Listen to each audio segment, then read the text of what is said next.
Have you watched Mortal Kombat 95 to tell me stories, or do you want to do that next time? Uh, That's a loaded question, by the have way. have I watched it? Well, I don't know if you revisited because I have I a I review think on I've Mortal Kombat. watched it 4 times this year. So do you want to talk about it? Sure. Well, so I was trying to trick you into watching. Well, since you've already seen it 4 times, you probably don't need to watch it. But I wanted to kind of do a little review about it, but trick you into like telling stories. Obviously, that was the whole point. Okay. Yeah. Everybody knows Mortal Kombat's based on a video game, which I Yes. never played and was never really into. So I didn't really know the whole thing until Mick Strawn showed up, and I was like, "Oh yeah, I kind of remember watching Mortal Kombat on TV one time." I was not even interested, and I thought the plot was really stupid. So So why don't we? I wasn't into it. Why don't we just start this with a little story so that I can cement where we're at with this. It's story time with Mick. Okay. Well, do you want me to tell you what I think of it first before you get Okay. into the Yeah. story? Yeah. What? Tell me what you think.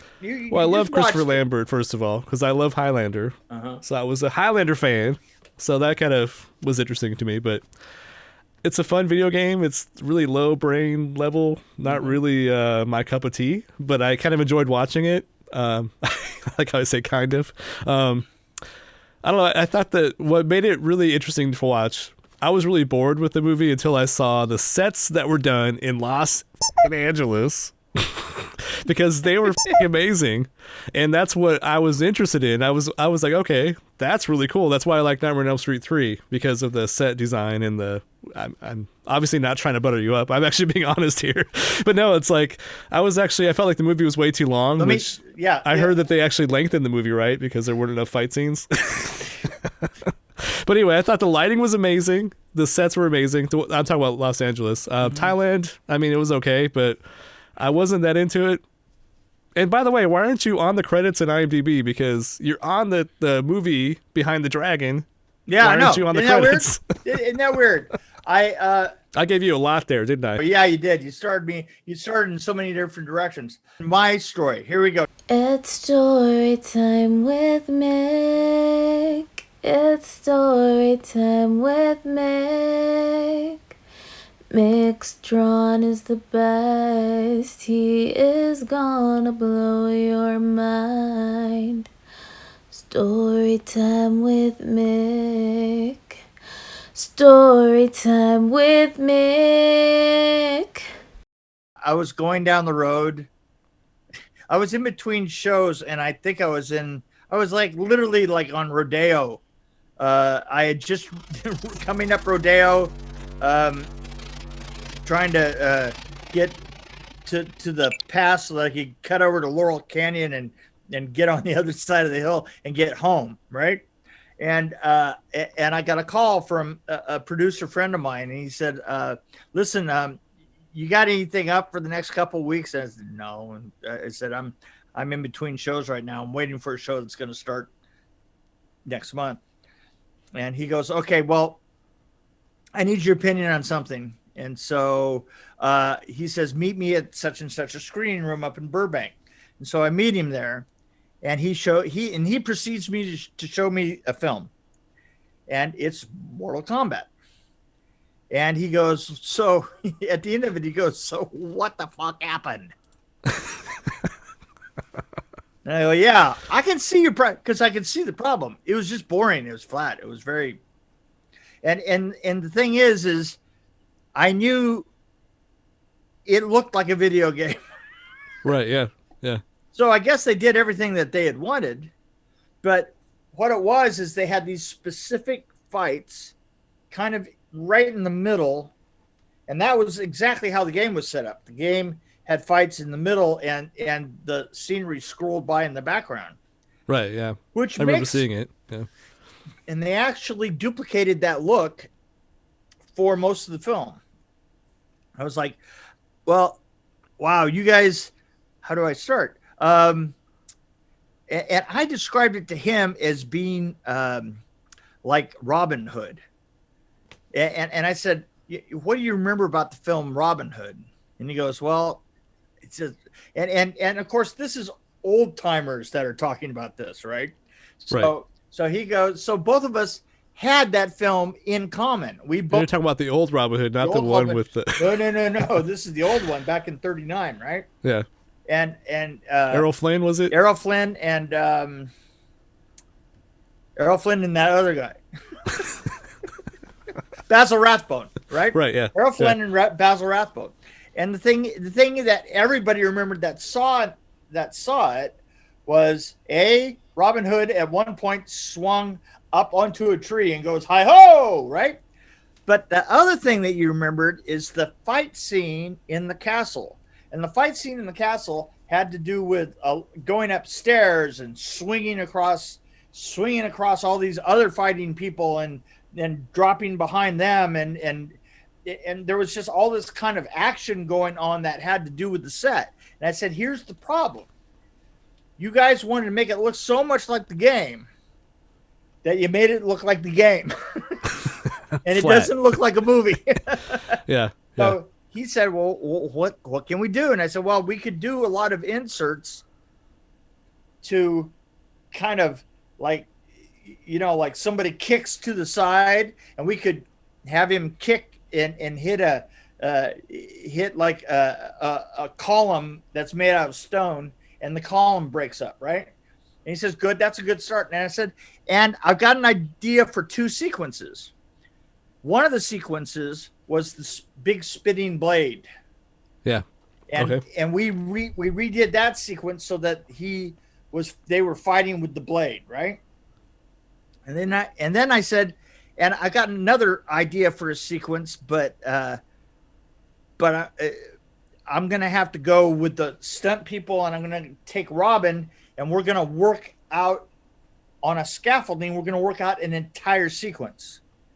And we worked out the entire sequence on the scaffolding, and then did a trigger with a fall, a mechanical fall on a pipe off of that. And that became Scorpion's Lair. And then I said, I literally said this. At the time I said, well, he says, well, how do we get into it? And I go, well, we're in that terrible grove, right? We were in this grove. And there was going to be a fight. There was a fight in the grove, and it was like watching paint dry in a grove, and it was just terrible. I mean, it was like, oh, let's hide behind the tree. It was like, and it was just so stupid, and so he goes, well, how do we get out of there? And I go, well, you know what? We could just do like an optical asshole, optical asshole. and have them go through it. What was great is, and we'll go through the optical asshole, and we'll show up. And everybody used my terminology for that for the rest of the film.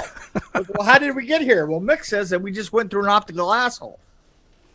It's great. Okay. Optical asshole. And later on they had me describing it. I go, well, the guy's in the air and he's literally going this way, and we just go bloop, optical asshole, and then shut it back up. and we're somewhere else. Which is exactly what happens. It didn't look as cool as Nancy falling through the chair, though.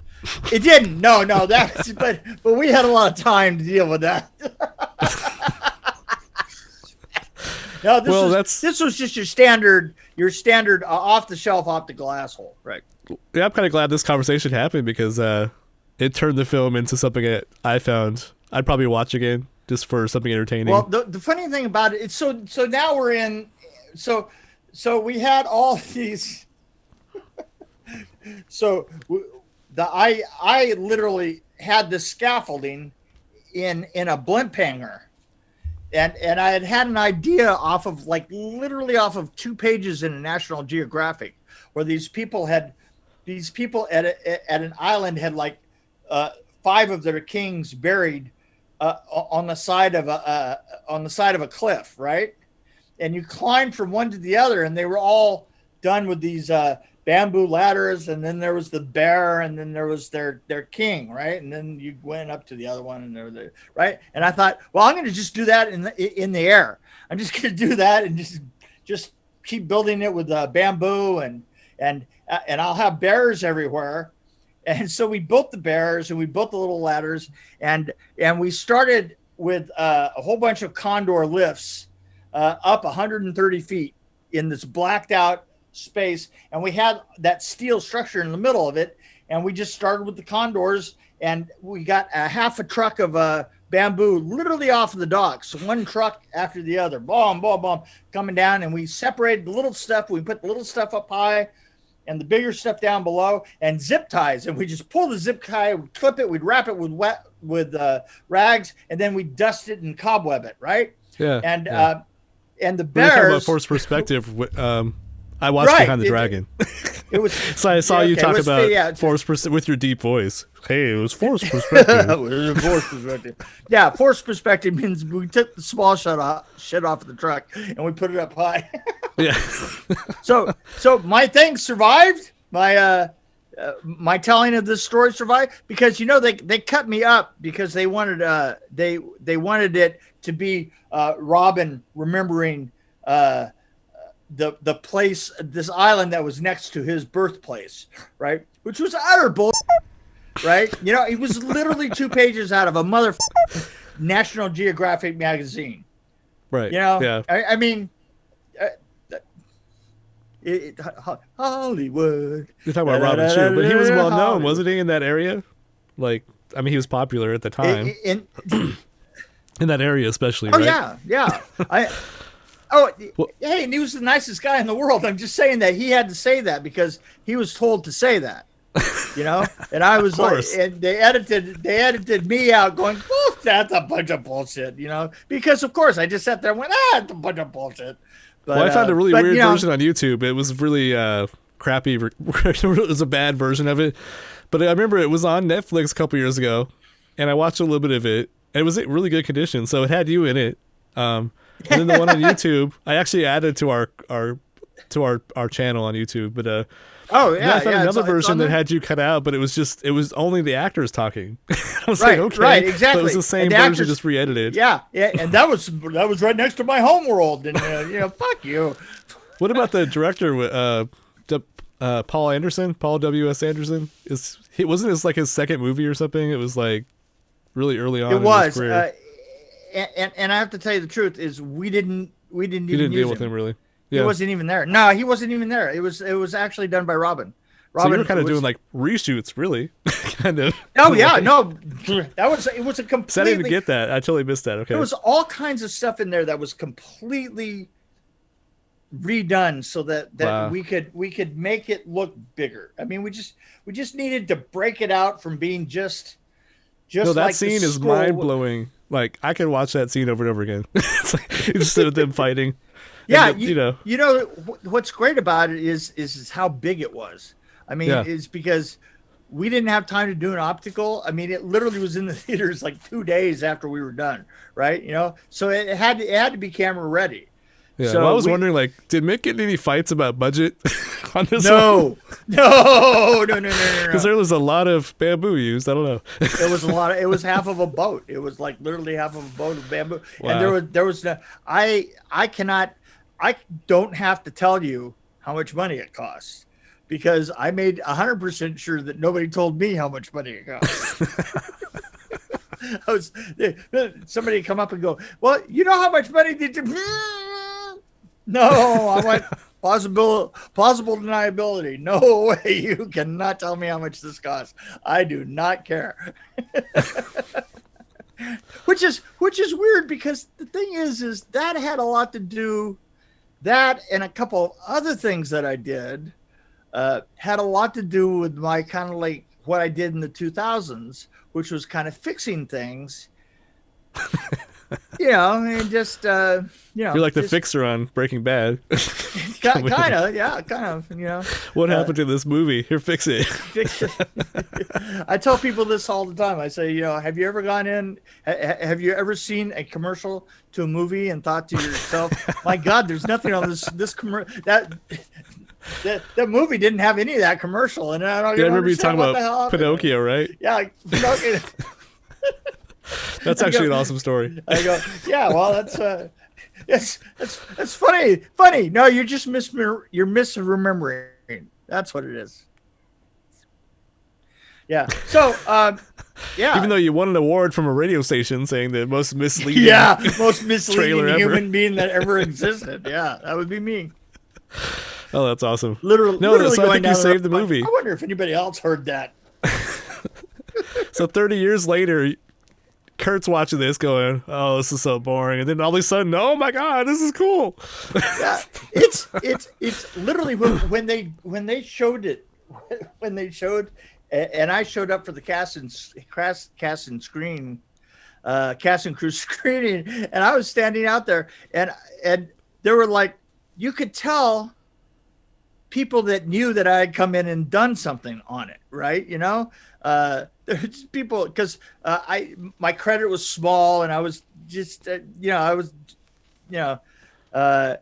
people would come by and they go, that thing with the thing and the thing is very, very reminiscent of something you would come up with. And I go, huh. I said, well, got to be some reason I'm here. That's right. But I had a lot of people come up and say that, but there is an element to it that I think that you would particularly enjoy. The kings that were up, all the kings that were on all those bears out there. Yeah. Okay. So all those bodies, like I said, we suspended it off the ceiling and hung it as we came down. So weight was a problem. So instead of getting dummies or things that would be really heavy up there, Let me guess, foam. no, Oh. they're all blow up sex dolls. Oh, that's awesome. They're all blow up sex dolls, and the greatest thing is that we were wrapping them. We were like very short on bandages, so we would just like kind of like, and the guys are doing this intentionally. Is like we kind of faced, a lot of them were just faced away from the from where the camera would be, so that if you were on the other side, That's awesome. yeah, I mean everywhere. Well, I saw the statues and I saw that they were probably foam and painted, so I Yeah, figured that was what. but literally, I had people going for 2 weeks. I had people going to every sex shop in town and getting that's every awesome. rubber dummy that they ever blow up doll that they had. So See, if I was a precious sister or whatever, and I was sitting out to get sex dolls, I would make fun of. I would make a little hidden video and be like, "Hey, I need all the sex dolls you can get." I would do it really creepy just to freak out people. but you got to remember these, for a lot of people, the very first thing that they ever did in Hollywood is go find sex dolls. That's hilarious. from Mick That's Strawn. awesome. What is this guy into? Yeah, sitting there in the office waiting for sex dolls, bandages, and cobwebs. What's he Wow. into? Yeah. Exactly. So where the sex dolls did they get reused in other movies, or did they get passed along as Have kind of no a idea. I souvenir? I got to get in my car and leave. Wow. At that point, it's like, okay, boys, tear it up. So what would you rate this after you've watched it 4 times? Having just watched it recently, I mean, I literally just watched it like 2 days ago. I actually give it a higher rating than I thought I would. Probably 2.5. I was actually going to give it. It was pretty medium. I mean, Yeah. it was medium. I have to say that the film that I saw originally, the Mortal Kombat that I saw, would have been a 1. It would have been extremely boring. I read a misleading article because it said that we screened this movie and people thought it was amazing, but it was too short, and we added some new scenes later at Los Angeles, and I'm like, it doesn't really sound right to me. Yeah, but not exactly what we did, but yeah. If you hadn't touched this movie, I would have given it probably a 1.3. But I give it a 2.5. Yeah, I think I'm right there too. Right there. I mean, you also have to remember it was kind of an early example of this kind of film.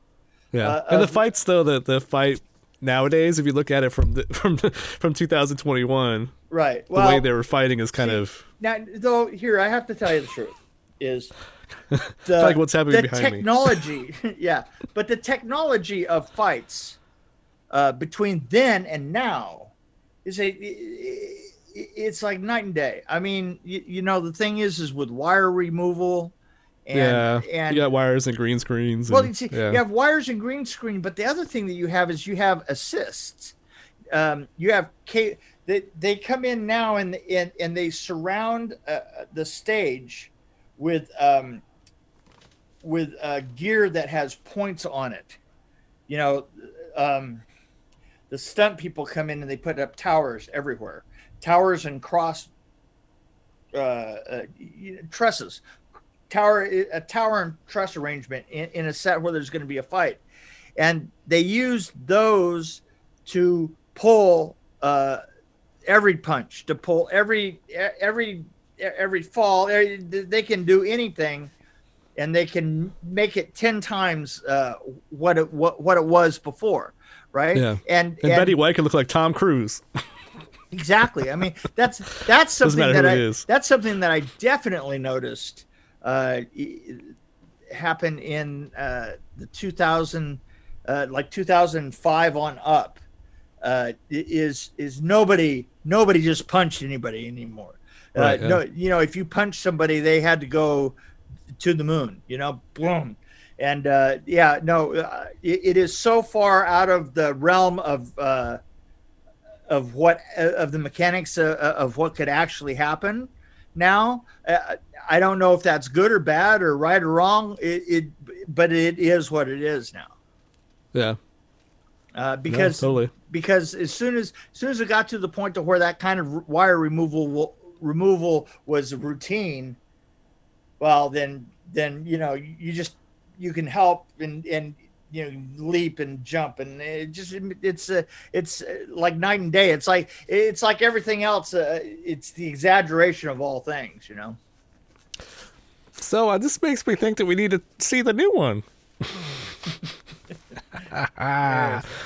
And see what the hell they do with it. Because it's supposed to be kind of a remake. I mean, I've seen the side-by-side comparison on YouTube and stuff. Well, we're just going to have to do that then.